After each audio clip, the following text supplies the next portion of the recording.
Masuk. Ini sampai gitu.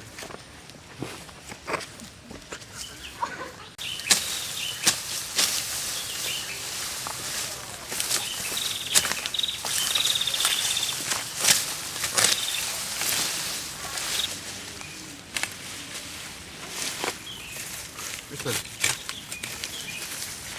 Betul. Betul.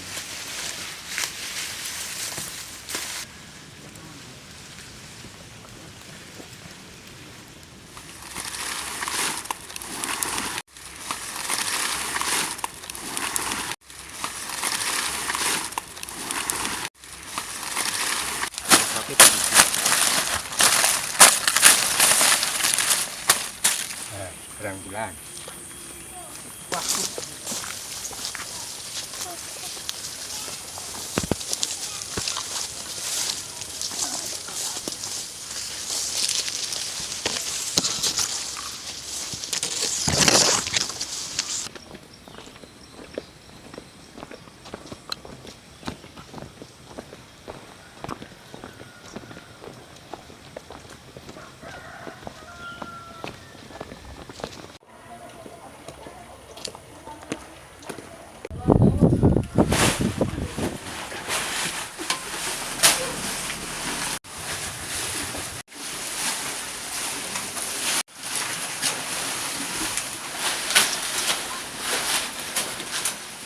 Saya ambil air ke sana.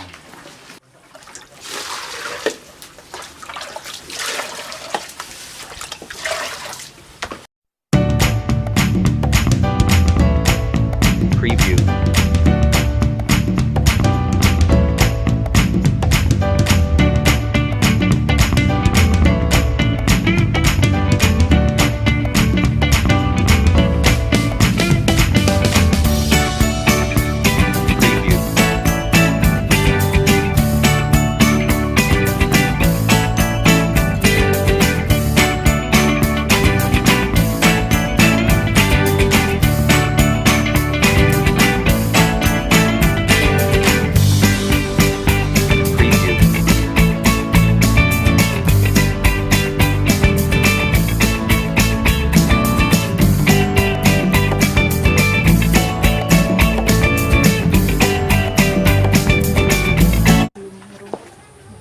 Saya bangun tidur itu terus subuhan ya, dari subuhan saya terus itu masak kumburan itu, nanti sudah mateng saya kasih lembunya itu saya kompor, baru itu saya siap-siapkan meras, terus bersihkan itu kandangnya itu saya bersih dulu, dan sudah bersih kandangnya saya mulai meres. Itu kalau ambil rumput itu membawa tali ikat itu sama arit sama itu caping ya. Saya carinya rumput itu jauh di sana di ladang. Jam berapa Pak biasanya? Itu sudah rampung meres ngompor itu saya terus langsung cari rumput. Pulangnya paling tidak itu ya 3 bongkok itu. Pulang sama 3 kali, terus satu ikatan itu ya 1,5 jam ya, 3 kali.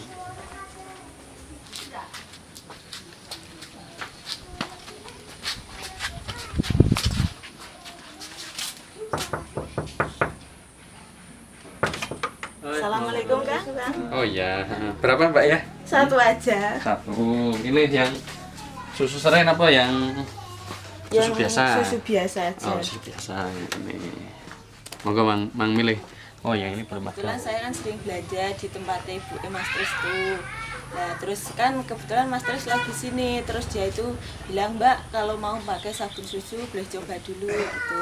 Pertama itu coba ya, nggak usah bayar dulu lah, suruh coba dulu, nanti kalau enakan baru beli gitu, kata Mas Tris. Nah, setelah saya coba kan itu saya coba terus kok hasilnya tuh di kulit itu enak tuh, lebih apa itu lembab, nggak kering gitu loh Mbak. Nah, terus saya teruskan sampai sekarang.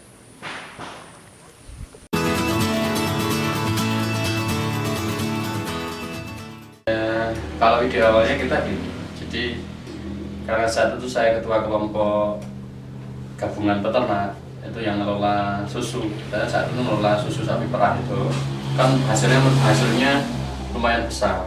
Saat itu jadi proses peternak itu yang ngelola susu, dan saat itu ngelola susu sapi perah itu kan hasilnya lumayan besar. Saat itu jadi proses penolakan di industri pengolahan susu itu, karena susu ditolak kan banyak yang terbuang, sehingga saat itu memang dikumpulkan dari dinas, dari Desperindak, kita untuk kemudian ada pelatihan pembuatan susu itu bisa dijadikan apa. Saat itu kita ikut pelatihan jadi permen, jadi yogurt, kemudian jadi sabun. Nah ini kemudian saya ambil spesial, tapi saat pelatihan itu yang khusus sabun tidak dijadikan, saya tidak tahu tidak dijadikan. Kemudian kita berproses awal di rumah, yaitu kita eksperimen, kemudian ternyata jadi saya secara awalnya karena melihat susu yang begitu banyak, kemudian penjualannya saat itu sulit, kenapa kita tidak mencoba untuk menjadikan susu ini menjadi derivasi atau pengembangan produk yang lain. Ternyata setelah kita kreasikan bisa. Jadi saat itu kita ya karena bahan baku di kita itu sangat melimpah, proses menjualnya saat itu sulit juga.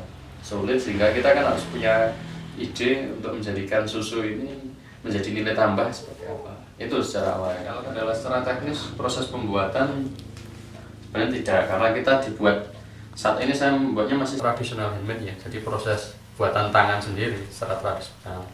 Tapi kendala kita kan ketika ini sudah jadi mau dipasarkan, karena sabun itu kan masuk ke industri rumah tangga itu di dinas kesehatan selesai.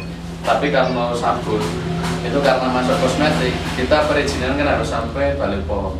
Nah itu yang ternyata infrastruktur untuk perizinan itu yang cukup mahal dan prosedurnya juga detail. Itu yang sampai saat ini kendala yang saya alami, karena saya belum punya perizinan yang resmi dari Balai POM itu, sehingga pemasaran saya terbatas. Cukup pemasaran saya terbatas. Dengan belum dimilikinya izin POM, saya konsultasi ke Balai POM. Itu bagaimana biar saya bisa menjual? Itu jualannya saya langsung ke konsumen. Jadi jual langsung ke konsumen atau konsumen datang ke kita. Makanya produk saya ini belum ditemukan, misalkan di apotek atau di toko-toko belum ditemukan. Tetapi ya walaupun sudah banyak yang bertanya ketika habis berkunjung ke kita, itu biasanya mereka tanya, kita untuk mendapatkan produk lagi di mana? Ya jawaban kita sama, pesan berapa kita kirim, polanya masih seperti itu. Karena kendala secara teknis, karena memang peralatan saya masih sangat tradisional dan sangat manual. Cetakannya juga masih sangat manual, alat proses produknya sangat manual, standar gedungnya juga belum dikatakan belum memenuhi standar. Tetapi proses higienitas tentu kita utamakan. Jadi kendalanya lebih ke kendala karena kita belum punya perizinan, untuk akses pemasarannya kita belum bisa pemasaran yang cukup luas. Padahal respon terhadap sabun yang kita buat itu banyak yang positif, tetapi mereka ketika mau beli di mana kan belum ada. Ya harus pesan ke kita.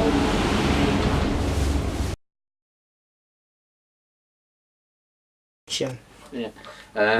Ini untuk pembuatan proses sabun susu dari saya, karena dibuat secara tradisional dari KWU Tirta Kamulyan.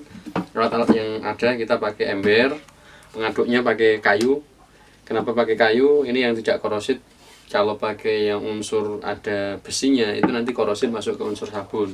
Ini cetakan-cetakan takaran kita, ada gelas ukur. Ini untuk ukur biasanya takaran-takaran komposisi yang kita pakai. Kemudian ada ini gelas ukur yang besar. Ini gayung yang untuk pengukur itu, biasanya untuk mengukur minyaknya berapa, kemudian untuk mengukur aroma yang kita pakai berapa, kemudian minyak zaitunnya berapa, karena kita ada komposisi dan macam-macamnya. Ini bahan-bahan kita sudah siap, karena kita sabun susu. Di sini ada susu, ini susu murni, jadi ada susu murni, kemudian ada minyak. Karena sabun itu 40% itu komposisi utamanya adalah minyak. Ini minyak, ada minyak. Ini sudah kita campur minyak sawit dan minyak kelapa.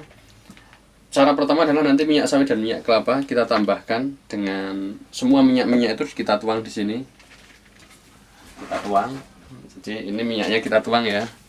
Kita tuang. Nah, ini nanti ditambahkan minyak zaitunnya langsung kita tuang. Jadi semua unsur minyak kita jadikan satu. Nah, semua unsur minyak kita jadikan satu dulu. Kemudian setelah unsur minyak kita jadikan satu, kita aduk. Nah, lupa, nanti susu juga kita masukkan sekalian. Jadi yang mengandung unsur cairan pertama kita masukkan semuanya. Kita masukkan susunya. Susu sudah. Kita aduk sampai agak mencampur. Jadi mencampur, tetapi yang namanya unsur air, susu dengan minyak tidak bisa mencampur 100%. Ini sampai proses mencampur jadi ada minyak sawit, minyak kelapa, minyak zaitun, ada susu. Kemudian ini kita aduk. Setelah mencampur sekitar 15 sampai 20 menit, kita masukkan unsur pengentalnya. Unsur pengental di sini saya pakai caustic soda atau NaOH. Jadi kita masukkan. Ini NaOH berbentuk cair. Jadi saya beli masih padat. Kita cairkan, kita encerkan menjadi cair. Nah, ini kita masukkan unsur cairan. Setelah larutannya menjadi larutan le itu larutan yang hampir mengental. Maka unsur aroma kita masukkan sesuai aroma yang kita inginkan. Kalau posisi ini adalah sabun susu serai, maka sabun susu serai, minyak serainya kita campur di awal. Karena di sini kita bikin yang sabun susu aroma. Setelah hampir jadi, aromanya baru dituang. Nah, aroma dituang. Setelah aroma dituang, ini karena sudah hampir mengental.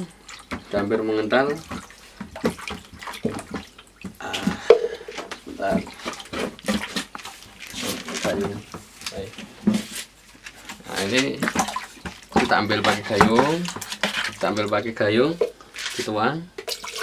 Nah, ini kita pada teman-teman semuanya, terutama teman-teman yang generasi muda, bahwa kita boleh berada dimanapun, boleh berada di tempat yang menurut kita tidak nyaman, tidak bagus, tetapi kita sebagai orang muda harus tetap memunculkan ide kreativitas kita, bahwa ketika kita, landasan yang senantiasa saya gunakan adalah kita harus selalu berpikir positif di dalam keadaan apapun.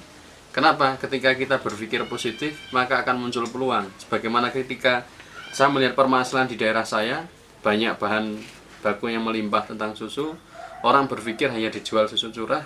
Kita harus berpikir positif bahwa mesti ada celah di balik masalah. Maka kita harus berpikir positif, kita asah, karena dengan berpikir positif kita akan menjadi orang yang kreatif. Kemudian apa pengaruhnya? Ketika kita berpikir positif, maka perasaan kita itu akan menjadi positif juga. Perpaduan antara pikiran dan perasaan yang positif pasti akan melahirkan tindakan-tindakan yang positif. So, teman-teman semuanya, terutama generasi muda, mari kita senantiasa berpikir positif, berperasaan positif, akhirnya tindakan-tindakan kita menjadi tindakan yang positif.